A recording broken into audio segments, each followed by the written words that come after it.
성도 여러분, 지난 시간에 사랑 1탄, 오늘 사랑 2탄이에요. 아가서를 보면서 아주 깊은 야릿한 사랑의 스토리, 그리고 연애 편지 같은 사랑의 연가를 우리가 접해볼 수가 있습니다. 요즘에는 덜할지 모르지만 우리 세대들 옛날에 연애할 때는 주로 핸드폰 있는 것도 아니고 편지, 쪽지 이런 거 가지고 했잖아요. 그래서 상대의 그 환심을 사기 위해서 오만 좋은 말 다 쓰고 막 부풀리고 과장하고 그러면서 어떻게라도 상대방의 마음을 살려고, 그래서 자기 없는 세상은 안고 없는 찐빵이라는 동, 그대 없는 삶은 바람 빠진 풍선과 같다는 동, 이러면서 험한 소리를 다 했잖아요. 이러면서 사람들을 홀리고 연애하면서 연애 편지를 썼을 겁니다. 그러나 오늘 우리가 본장에서 느끼는 바는 가식과 형식이 아니고 진정 어린 사랑의 고백이라는 사실을 발견할 수 있습니다. 물론 주님과 구원받은 성도와의 관계를 묘사한 것이지만 우리의 가정들, 우리의 부부관계도 본문에 등장하는 술라미와 솔로몬과의 이 아름다운 사랑의 관계, 사랑의 미로, 이게 좀 이루어졌으면 좋겠어요. 그래서 부부간에도 정말 야릿하고 짜릿짜릿한 이 사랑의 속삭임들이 있어지기를 축원합니다. 2절에서부터 2장 7절까지는 사랑하는 연인들의 노래가 소개하고 있습니다. 특히 이 부분에는 순수한 사랑의 감격과 기쁨이 잘 표현되어 있습니다. 우리는 본장을 통해서 그리스도의 사랑으로 말미암아 성도들이 소유하게 되는 기쁨을 발견할 수 있게 됩니다. 우리가 여기서 알 수 있는 것은 피조세계의 허물을 강조했던 전도서는 계속 이 세상의 모든 일은 허무한 것이다, 인생의 모든 것들은 허망한 것이다, 이 피조세계의 모든 것들은 허무한 것이다, 이러면서 인생이 허무하기 때문에 참된 인생의 가치가 무엇인지를 가르쳐 주다가 오늘 아가서로 오면서 그리스도의 사랑으로 인한 참다운 만족과 기쁨을 얻을 수 있다. 그러니까 이 세상의 피조세계의 모든 것이 헛되고 헛되기 때문에 예수 그리스도 안에서 얻어지는 기쁨이 참다운 것이고 진정한 만족이 있는 것이다 라고 하는 이 말씀을 우리에게 가르쳐 줍니다. 여러분, 세상의 부귀영화나 권세가 우리에게 일시적 만족을 주지만 결국에는 허무와 공허감만 준다는 것입니다. 그러나 주님께서 우리에게 주시는 사랑은 한없이 기쁨과 완전한 만족의 셈이 돼서 메마른 우리의 영혼 속에 채워주고 해결해 주시는 줄 믿으시기 바랍니다. 때문에 성도는 그 어떤 처지에서도 주님의 사랑을 생각하기만 하면 기쁨이 있고 감격의 노래를 부를 수가 있으며 세상의 무엇과도 주님의 사랑을 바꿀 수 없다라는 고백을 하게 되는 겁니다. 그러니까 예수 그리스도를 통해서 얻어지는 기쁨, 신앙 안에서 얻어지는 자유를 맛본 사람은 이 허무하고 공허한 모든 세계에서 거기에 가치관을 두는 게 아니라 삶의 목적을 두는 게 아니라 예수 그리스도 안에서 참된 자유와 기쁨이 있음을 알 때 주님을 소중하게 여길 수가 있게 되는 줄 믿습니다. 2절로 4절에 언급되는 나와 너는 누구를 가리킵니까? 나는 술람이고 너는 솔로몬이에요. 그래서 이 술람이와 솔로몬 부부관계에서 나와 너라는 표현을 써가면서 노래를 부르고 있는 것입니다. 이 부분은 술람이 여인은 솔로몬의 사랑을 사모하는 자신의 간절한 심정을 토로하고 있습니다. 특히 술람이는 솔로몬의 사랑을 포도주로 비유하고 있어요. 그래서 솔로몬의 사랑이 포도주의 달콤함보다도 더 야릇하다 이렇게 표현하고 있는 거예요. 남편들이요, 아내를 솔로몬처럼 사랑해 주시기를 축원합니다. 사랑해야 돼. 한번 부인 보고 남편들 여보 사랑해 한번 해봐요. 평소에 못한 것 좀 해봐. 나보고 왜 날 쳐다보고 있는 거야? 정말 나만 떨어지게 보고 있는 거야. 꼭 나를 쳐다보면서 너나 사랑해 이러고 있는 것 같아.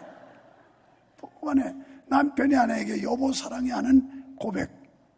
오늘 이 솔로몬의 사랑의 고백을 술라미는 그 달콤한 포도주보다도 더 맛있다. 포도송유보다도 더 맛있다. 이렇게 말해요. 그 말 한마디에, 고백 한마디에 뿅 가는 거예요.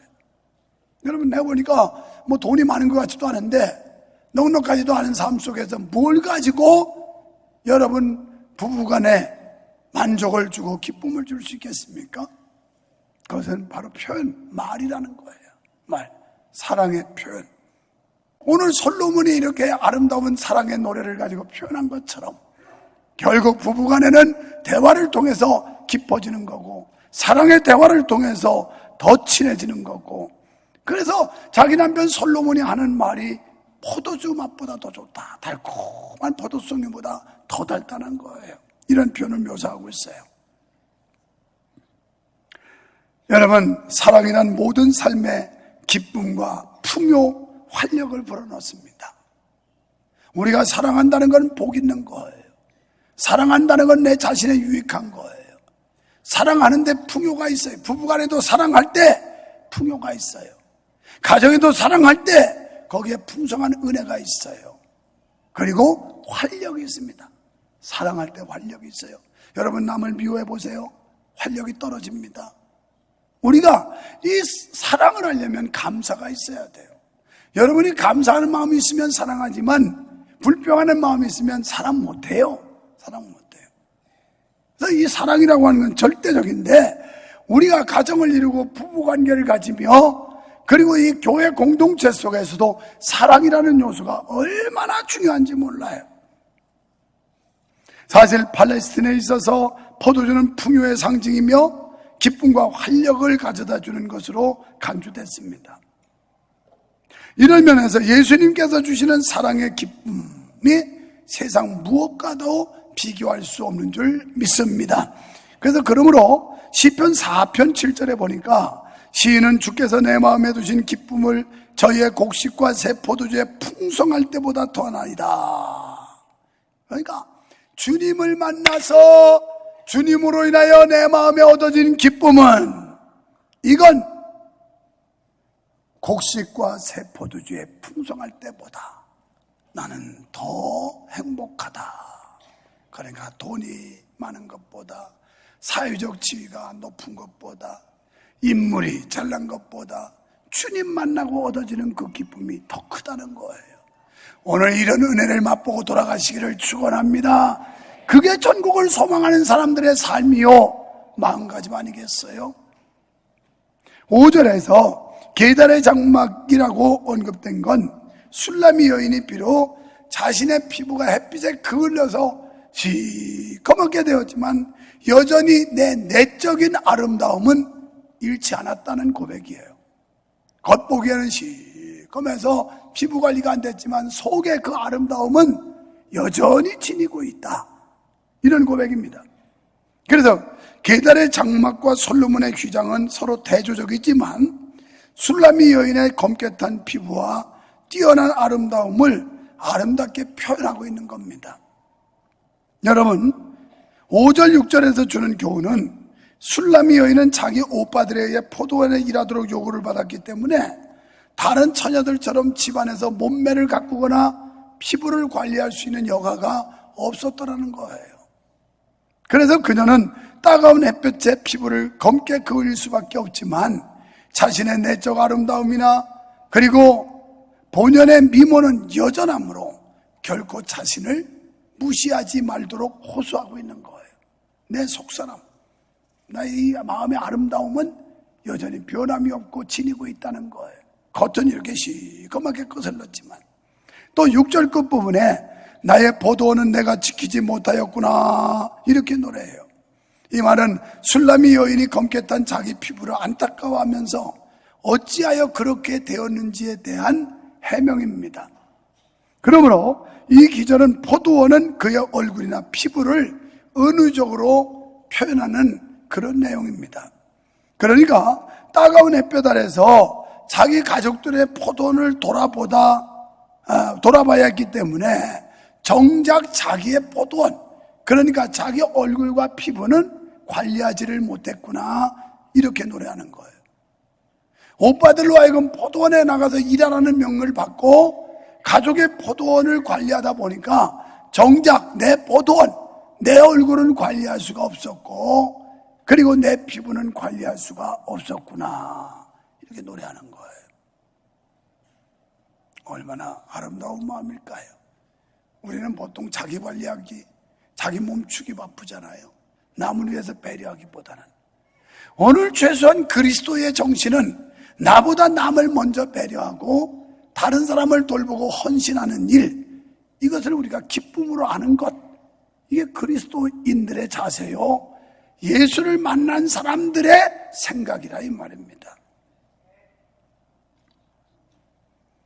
중요한 것은 여기서 우리는 이 땅에 오신 예수 그리스도의 그 모습에 대한 예표라는 거예요. 빌립보서 2장 6절로 8절에 보면 그는 본체 하나님과 동등한 분이었지만 높은 보좌를 버리시고 낮고 절한 이 땅에 인간의 몸을 입고 오셔서 결국 우리 죄인들을 구원해 주시고 우리를 사망에서 생명으로 옮겨주시기 위해 십자가의 대속의 제물이 될 뿐만 아니라 그 이전에 우리 때문에 못된 핍박과 모진 멸시를 받으면서도 기꺼이 그분은 우리를 위해 희생해 주신 것처럼, 봐도 이 술람이라는 여인이 가족의 포도원을 관리하기 위해서 자기를 돌볼 겨를도 없이 결국은 사명을 감당했다는 것은 예수 그리스도를 예표해 주고 있는 것입니다. 이런 모습은 우리 성도들에게도 적용이 됩니다. 세상적으로 보잘것없고 다른 사람으로부터 인정받지 못하고 관심밖에 있는 성도랄지라도 주님께서 보실 때는 누구보다도 아름답고 귀하게 여겨주신다는 거예요. 믿습니까? 여러분이 사회적 지위가 낮아도, 다른 사람이 흠모할 만한 미모가 없어도, 여러분이 가진 재물이 없어도, 세상 사람들이 여러분을 우습게 하찮게 볼지라도 우리 주님께서는 여러분을 지극히 아름답게 보시고 가장 소중하게 여기신다는 사실을 술라미와 솔로몬의 관계에서 우리에게 말씀해 주고 있는 거예요. 술라미 여인이 검게 거슬린 피부, 겉으로 볼 때는 별로 아름다움이 없는 것 같은데 솔로몬은 그 술라미의 속마음의 아름다움, 이걸 보고 그 많은 여성 가운데 가장 존귀하고 소중한 여성으로 인정하듯이 하나님께서 우리를 그렇게 보신다는 겁니다. 이 사실이 믿어지시기를 축원합니다. 고린도후서 6장 9절에 보면 그래서 우리가 무명한 자 같지만 유명한 자고 또 우리가 없는 것 같지만 모든 것을 가진 자로다. 오늘 진정 여러분이 예수님을 만나면 세상 사람들의 가치 기준과 달라서 우리는 무명한 자 같지만 유명한 자로, 그리고 아무것도 없는 것 같지만 모든 것을 가진 자로,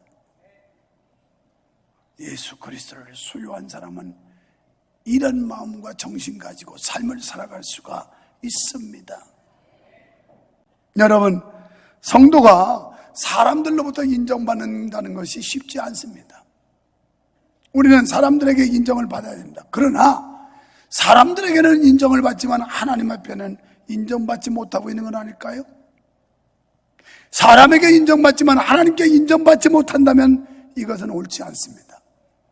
차라리 사람에게 인정받지 못할지라도 하나님께 인정받는 성도가 온전한 성도요 바른 믿음인 줄로 믿습니다. 따가운 햇볕에 피부는 검게 그을렸을 원래 아름다움은 여전히 지니고 있었던 술라미 여인처럼 비록 우리는 겉사람은 후패하나 속사람은 날마다 새로워지는 역사가 있기를 축원합니다. 9절로 11절은 신랑 솔로몬이 신부 술라미에게 한 말이에요. 신랑 신부가 서로 칭찬하고 있어요. 주님께서 우리에게 뭐라고 그랬냐면 서로 사랑하라고 그랬어요. 일방적이 아니에요. 사랑만 받으려고 하는 게 아니라 서로 사랑하라는 거예요. 서로. 남편은 아내를 사랑하고 아내는 남편을 사랑하고 서로 사랑해야 돼. 할렐루야. 남편 사랑만 받기를 원한다든지 아내 사랑만 받기를 한다든지 이것도 잘못된 거예요. 서로 사랑하라는 거예요.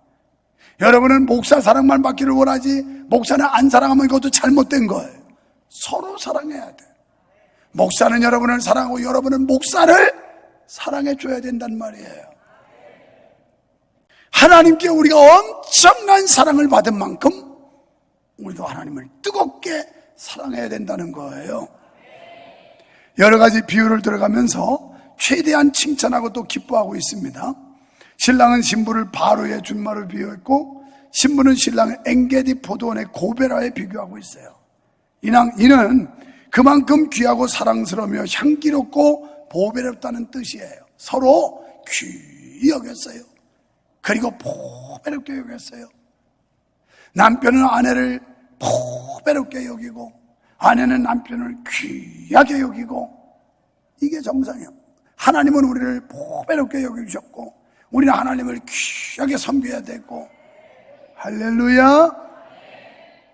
이처럼 서로를 향한 신랑 신부의 사랑은 세상의 그 무엇으로도 끊거나 깨뜨릴 수가 없는 온전한 것입니다. 아무리 세월이 흐르고 아무리 힘든 장애물이 가로막을지라도 변함없이 사랑을 합니다. 그렇습니다. 신부된 교회를 향한 신랑 그리스도의 사랑이 이렇게 온전합니다. 그 무엇보다도 보배롭게 여기신 줄 믿으시기 바랍니다. 세상의 그 무엇과도 바꾸지 아니하실 줄 믿습니다. 절대 안 바꿔요. 하나님께서 여러분 우리를 하나님의 소유로 삼은 뒤에 절대 양보도 하지 않고 누구하고 무엇하고도 바꾸지 않습니다. 따라서 이 사랑의 관계는 누구도 끊을 수 없음을 믿으시기를 축원합니다. 후일의 사도 바울은 로마서 8장 36절 35절에서 하나님이 우리를 위하시면 누가 우리를 대적하겠느냐? 누가 우리를 그리스도의 사랑에서 끊겠느냐? 환경이냐? 핍박이냐? 사람이냐? 누가 감히 하나님과 우리 사이에 맺어진 사랑을 끊을 수가 있겠느냐라고 사도 바울은 힘써서 외쳤습니다. 그러므로 우리 성도들은 이 사랑을 의심하지 말고 그리스도를 우리도 온전히 사랑해야 할 줄로 믿습니다. 결론적으로 16절로 17절은 사랑은 순결해야 한다는 거예요. 순결, 깨끗해야 돼요. 여러분, 오늘 16절로 17절은 신랑 신부의 사랑은 무엇보다 순결성에 있다는 거예요. 더럽혀지지 않는 순결이야말로 서로의 기쁨이고 자랑입니다. 남편과 아내가 우리가 순결을 지켜야 돼요. 더러워지지 말아야 돼요. 더럽힘 당하면 그때부터 이 순결을 잃어버리는 거예요. 본문에서 우리는 신랑 신부의 순결함을 알 수 있어요. 여기서 뭐라 그럽니까? 우리의 침상은 푸르고 푸른색은 신령한 하늘의 색으로서 여기서는 이질적인 요소가 끼어들지 않은 담백함과 청순함, 그러니까 순결함을 뜻하는 거예요. 침상이 푸르다. 그만큼 순결했다는, 부부간에 순결을 지켰다는 거예요. 그런데 그 침상은 백향목들보와 잣나무 석가래로 지은 튼튼한 집으로 보호받고 있다, 이렇게 말했어요. 우리가 이 순결을 지키기 위해서 튼튼하게 집을 지어서 지켰다. 철저하게 방어해야 되고 철저하게 순결을 지키기 위해서 우리는 자기 방어를 해야 된다는 거예요. 아멘. 여기에 지저분한 것들, 이질적인 것 들어가면 그때부터 깨지기 시작하는 거예요. 금가기 시작하는 거예요. 순결을 지켜야 돼. 이것은 영적으로도 우리는 영적 신부된 자로서 순결을 지켜야 되는 겁니다. 이 죄의 사슬을 끊어버려야 되고 죄의 물결을 거부해야 되고 이 악한 문화를 거부해야 되고 이 악한 세상의 어둠의 세력들을 막아야 되는 겁니다. 믿으시면 아멘 합시다. 여러분, 교회가 순결을 지켜야 됨에 동의하시면 아멘 합시다. 우리는 영적 순결을 사수해야 되는 거예요. 이런 거 못 지키면 교회도 아니에요. 우리 믿음의 선배들은 일제 신사참배를 거부하다가 무참히 핍박받고 고난받고 고문받고 죽었어요. 6.25 남침으로 그 공산당들이 와가지고 신앙 때문에 얼마나 많은 사람들이 죽임을 당했는지 몰라요. 이게 생생한 현장들이 전국에 있습니다.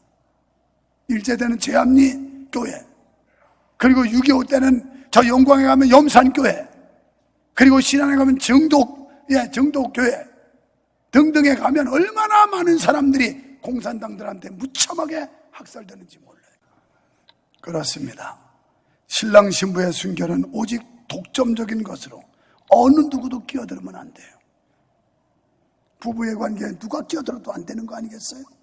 주님과 우리 사이에 어떤 세력도, 어떤 불순한 것들도 끼어들면 안 되는 거예요. 마찬가지로 장차 신랑 되신 예수님을 맞이할 신부는 무엇보다 순결해야 됩니다. 우리는 신앙의 정교를 지켜야 돼요. 신앙의 정조를 지켜야 돼요. 믿음의 순결을 지켜야 돼요. 계시록 7장 14절에 마지막 날 신랑을 맞이할 구원의 백성들은 어린 양의 피로 씻어 희게 되니라. 예수의 보혈로 깨끗함 받고 죄사함 받아서 천국 가는 여러분 되기를 축원합니다. 성경에는 예수님은 신랑을, 교회는 신부를 했으니 신부 대신 우리들 순결을 잃지 말고 믿음의 정조와 믿음의 순결을 지켜 주님 앞에 서는 날 환영받고 칭찬받고 사랑받는 우리 모두가 될 수 있기를 주님의 이름으로 축원합니다. 축원합니다.